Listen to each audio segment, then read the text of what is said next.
நம்ம சொந்த ஊரை விட்டு இங்க வந்து நம்ம வேலை கிடைச்சதுக்காக ஏதாவது ஒரு வீடை வாடகை எடுத்து நம்ம அங்கங்க தங்கி நம்ம குடும்பம் நடத்திட்டு நம்ம இந்த வேலையை பார்த்துட்டு இருக்கிறோம். நம்ம சாயங்காலம் வீட்டுக்கு போனா மட்டும்தான் நம்ம குடும்பத்தை வந்து நம்ம காப்பாற்ற முடியும். அப்பதான் வந்து நம்ம குடும்பம் வந்து நல்லா இருக்கும். இப்ப நம்ம இருந்தே நம்ம பிள்ளைங்களை படிக்க வைக்கிறோம், நம்ம வளர்க்குறோம்னு சொன்னா அந்த பிள்ளைங்க வந்து சரியா வளர முடியல. எப்படியும் ஒரு 10 நிமிஷத்துல பிரேக் விட போறோம், நீங்க அதுக்கப்புறம் ஃப்ரீயா இருக்கலாம். வாங்க பேசலாமாப்பா. எங்க போறான் எங்க வரான் அப்படின்ற விஷயம் எல்லாமே தெரியும். ஒரு காலத்துல பாத்தீங்கன்னா கிராம உதவியாளர் தான் வந்து ஒரு கலெக்டர் வந்து ஒரு கிராமத்துக்கு போறான்னு சொன்னா அந்த இடத்துல வந்து யார் முதல்ல இருக்கணும்னு நினைப்பாங்க, கிராம உதவியாளர் தான் இருக்கணும்னு நினைப்பாங்க. ஏன்னு சொன்னா இவங்க போற இடம் சரியான இடமா, அந்த இடத்துல இருக்கிற இடம் கரெக்டான இடமா அப்படின்றத வந்து ஒரு வில்லேஜ் மேப் பார்த்து நம்ம தெரிஞ்சுக்கிற மாதிரி இங்கதான் நீங்க வந்து சொல்லியிருக்கிறீங்க அப்படின்னு சொல்லி. மேலும் இப்போ நமக்கு ஆட்சியர்கள் தான் வந்து அரசாங்க அதிகாரிகளும் ஆட்சியர்கள் தான் வந்து நம்மளுடைய கோரிக்கைகளுக்கு வந்து முட்டுக்கட்டையாக இருக்கிறாங்க அப்படிங்கிறத நம்ம இந்த 5 நாட்களாக எல்லாருமே பேசியாச்சு. இது என்ன விஷயம்னா, நம்ம இந்தியாவை பொறுத்த வரைக்கும் 2 விதமான ஆட்சியர்கள் வந்து தேர்ந்தெடுக்கப்படுறாங்க. அதாவது அதிகாரிகள் தேர்ந்தெடுக்கப்படுறாங்க. மாவட்ட ஆட்சித்தலைவருங்கிற முறையில் மத்திய அரசு பணியாளர் தேர்வாணையம் மூலமா ஒரு மாவட்ட ஆட்சியர் வந்து தேர்ந்தெடுக்கிறாங்க. அதே மாதிரி தமிழ்நாடு அரசுல வந்து டிஎன்பிசி மூலமா வந்து குரூப் 1 ஆபீசர் கேடர்ல வந்து ஆள் எடுக்கிறாங்க. என்னன்னா இப்போ இவங்க வந்து தான் வந்து இப்போ ஒரு நமக்கு இப்போ நடக்கிற கோரிக்கைகளை அரசாங்கத்துக்கு சொல்றது யாரு? இந்த அதிகாரிகள் தான். என்ன ஆட்சியர்கள் வந்து கூப்பிட்டு கேட்கறாங்க, என்னப்பா இது மாதிரி போராட்டம் நடத்துறாங்க, என்ன இவங்களுடைய 9 அம்ச கோரிக்கைகள் என்ன அப்படின்னு கேட்கும்போது இந்த அதிகாரிகள் வந்து என்ன சொல்றாங்க, இது மாதிரி வந்து கிராம உதவியாளருக்கு வந்து காலமுறை ஓய்வூதியம் கேட்கறாங்க, இல்ல கிராம அலுவலக கட்டணம் கேட்கறாங்க, பணி பாதுகாப்பு சட்டம் கேட்கறாங்க அப்படின்னு ஒவ்வொரு கோரிக்கையை சொல்லும் போது இவங்க என்ன பண்றாங்க அப்படின்னா நம்மளுடைய இந்த ஆட்சியாளர்கள் அந்த அரசு அதிகாரிகள் வந்து எதையுமே உண்மையை சொல்றது கிடையாது. நம்ம என்னமோ வருவாய்த்துறையில் பணிபுரியும் எல்லாமே இங்க வந்து ஜாலியா இருக்கிற மாதிரியும். ஒன்னே ஒன்று சொல்றேன், இவங்களை வந்து இந்த டிஎன்பிசி மூலமா தேர்ந்தெடுக்கும் ஆட்சியர்களும் சரி, இல்ல மத்திய அரசு பணிகள் யூனியன் பப்ளிக் சர்வீஸ் கமிஷன் மூலமா தேர்ந்தெடுக்கும் ஆட்சியர்களும் சரி, நல்லா நோட் பண்ணிக்கோங்க, ஒவ்வொருவரும் ஒரு 6 மாத காலங்களாகவோ 1 வருடங்களாகவோ ஒரு கிராம உதவியாளராகவோ கிராம நிர்வாக அலுவலர்களாகவோ இல்லது வருவாய் ஆய்வாளர்களாகவோ வந்து 6 மாசம் பணிபுரிந்து நம்ம இடத்துல பார்த்தாங்கன்னா நம்மளுடைய கஷ்டம் அவங்களுக்கு என்னன்னு தெரியும்.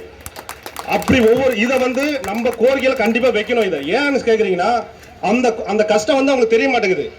என்ன கஷ்டம், ஒரு ஃபீல்ட்ல போய் நம்ம நிக்கிறோம், ஒரு கஷ்டமும் அவங்களுக்கு தெரிய மாட்டேங்குது. அவங்க ஏதோ நம்ம ஜாலிக்கு போராடுற மாதிரி நினைச்சுக்கிறாங்க. நீங்க வந்து ஒரு நாளைக்கு தங்கி பாருங்களேன் எங்க கிராமத்துல, உங்களுக்கு என்னென்ன அடிப்படை வசதி இருக்குது நீங்க வந்து பாருங்க, என்ன அடிப்படை வசதி இருக்குது எங்களுக்கு.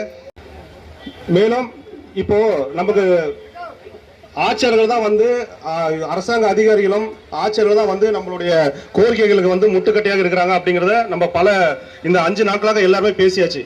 இது என்ன விஷயம்னா, நம்ம இந்தியாவை பொறுத்த வரைக்கும் 2 விதமான ஆட்சியர்கள் வந்து தேர்ந்தெடுக்கப்படுறாங்க. அதாவது அதிகாரிகள் தேர்ந்தெடுக்கப்படுறாங்க. மாவட்ட ஆட்சித்தலைவருங்கிற முறையில் மத்திய அரசு பணியாளர் தேர்வாணையம் மூலமா ஒரு மாவட்ட ஆட்சியர் வந்து தேர்ந்தெடுக்கிறாங்க. அதே மாதிரி தமிழ்நாடு அரசுல வந்து டிஎன்பிசி மூலமா வந்து குரூப் 1 ஆபீசர் கேடர்ல வந்து ஆள் எடுக்கிறாங்க. என்னன்னா இப்போ இவங்க வந்து தான் வந்து இப்போ நமக்கு இப்போ நடக்கிற கோரிக்கைகளை அரசாங்கத்துக்கு சொல்றது யாரு? இந்த அதிகாரிகள் தான். என்ன ஆட்சியர்கள் வந்து கூப்பிட்டு கேட்கறாங்க, என்னப்பா இது மாதிரி போராட்டம் நடத்துறாங்க, என்ன இவங்களுடைய 9 அம்ச கோரிக்கைகள் என்ன அப்படின்னு கேட்கும்போது இந்த அதிகாரிகள் வந்து என்ன சொல்றாங்க, இது மாதிரி வந்து கிராம உதவியாளருக்கு வந்து காலமுறை ஓய்வூதியம் கேட்கறாங்க, இல்ல கிராம அலுவலக கட்டணம் கேட்கறாங்க, பணி பாதுகாப்பு சட்டம் கேட்கறாங்க அப்படின்னு ஒவ்வொரு கோரிக்கையை சொல்லும் போது இவங்க என்ன பண்றாங்க அப்படின்னா நம்மளுடைய இந்த ஆட்சியாளர்கள் அந்த அரசு அதிகாரிகள் வந்து எதையுமே உண்மையை சொல்றது கிடையாது. நம்ம என்னமோ வருவாய்த்துறையில் பணிபுரியும் எல்லாமே இங்க வந்து ஜாலியா இருக்கிற மாதிரியும். ஒன்னே ஒன்று சொல்றேன், இவங்களை வந்து இந்த டிஎன்பிசி மூலமா தேர்ந்தெடுக்கும் ஆட்சியர்களும் சரி, இல்ல மத்திய அரசு பணிகள் யூனியன் பப்ளிக் சர்வீஸ் கமிஷன் மூலமா தேர்ந்தெடுக்கும் ஆட்சியர்களும் சரி, நல்லா நோட் பண்ணிக்கோங்க, ஒவ்வொருவரும் ஒரு 6 மாத காலங்களாகவோ 1 வருடங்களாகவோ ஒரு கிராம உதவியாளராகவோ கிராம நிர்வாக அலுவலர்களாகவோ இல்லது வருவாய் ஆய்வாளர்களாகவோ வந்து 6 மாசம் பணிபுரிந்து நம்ம இடத்துல பார்த்தாங்கன்னா நம்மளுடைய கஷ்டம் அவங்களுக்கு என்னன்னு தெரியும். அப்படி இதை வந்து நம்ம கோரிக்கையில கண்டிப்பா வைக்கணும். இதை ஏன்னு கேக்குறீங்கன்னா அந்த கஷ்டம் வந்து அவங்களுக்கு தெரிய மாட்டேங்குது. என்ன கஷ்டம், ஒரு ஃபீல்ட்ல போய் நம்ம நிக்கிறோம், ஒரு கஷ்டமும் அவங்களுக்கு தெரிய மாட்டேங்குது. அவங்க ஏதோ நம்ம ஜாலிக்கு போராடுற மாதிரி நினைச்சுக்கிறாங்க. நீங்க வந்து ஒரு நாளைக்கு தங்கி பாருங்களேன் எங்க கிராமத்துல, உங்களுக்கு என்னென்ன அடிப்படை வசதி இருக்குது நீங்க வந்து பாருங்க, என்ன அடிப்படை வசதி இருக்குது எங்களுக்கு. எங்க போறான் எங்க வரான் அப்படின்ற விஷயம் எல்லாமே தெரியும். ஒரு காலத்துல பாத்தீங்கன்னா கிராம உதவியாளரை தான் வந்து ஒரு கலெக்டர் வந்து ஒரு கிராமத்துக்கு போறான்னு சொன்னா அந்த இடத்துல வந்து யார் முதல்ல இருக்கணும்னு நினைப்பாங்க? கிராம உதவியாளர் தான் இருக்கணும்னு நினைப்பாங்க. ஏன்னு சொன்னா இவங்க போற இடம் சரியான இடமா, அந்த இடத்துல இருக்கிற இடம் கரெக்டான இடமா அப்படின்றத வந்து ஒரு வில்லேஜ் மேப் பார்த்து நம்ம தெரிஞ்சுக்கிற மாதிரி இங்கதான் நீங்க வந்து சொல்லியிருக்கிறீங்க அப்படின்னு சொல்லி ரொம்ப கஷ்டமா இருக்கு எனக்கு. நண்பர்களே, தயவு செய்து கையை தாட்டத்தை நிப்பாட்டுங்க. கோஷத்தை கலகாசம் அப்படியே இங்கே மாவட்ட ஆட்சியர் காதில் கீழணும், அந்த மாதிரி கத்தணும். இல்லைன்னா முடியாதுன்னா மறுபடியும் அரெஸ்ட் பண்ணி கூட குடோன்ல எதுவுமே வைக்கிட்டோம். நம்மளோட கோரிக்கை நம்மளுக்கு வேணும். 9ஆம் அம்ச கோரிக்கை. இந்த வாய்ப்பை வழங்கியதற்கு ரொம்ப மிக்க. நாங்கள் வில்லேஜர் ஸ்டாண்டு தான். இந்த வில்லேஜர் ஸ்டாண்டுக்காக இந்த வருவாய்த்துறை முழுவதும் பொறுமையும் தாழ்மையும் கடைப்பிடித்து இந்த 7 நாள் கூட்டத்தை நடத்துவதற்கு எங்களுக்கு ரொம்ப சந்தோஷமாக இருக்குது. காரணம் என்னென்னா, எங்களுக்கு மேலே உள்ள அதிகாரிகள் வருவாய்த்துறையில் பிஓஓ, ஆர்ஐ, டிடி, தாசில்தார் எல்லாருமே வந்து இந்த 7 நாளாக அவங்க பேசுகிற வார்த்தைகள் வந்து எங்களுக்கு ரொம்ப சந்தோஷத்தை தான் தருது. வரையறுக்கப்பட்ட காலைமுறை ஊதியம் நாங்கள் பெற போகிறதை விட எங்களுக்காக அவங்க போராடி பேசுகிற வார்த்தைகள் தான் எங்களுக்கு அந்த ஊதியத்தையே பெற்றுக் கொடுத்த ஒரு சந்தோஷத்தை தருது.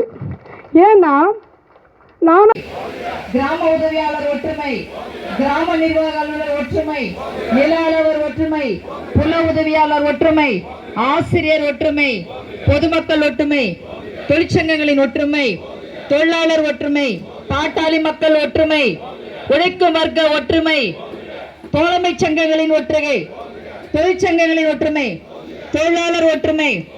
ஒன்றுபடுவோம், போராடுவோம், வெற்றி கிட்டும் வரை இறுதி வெற்றி.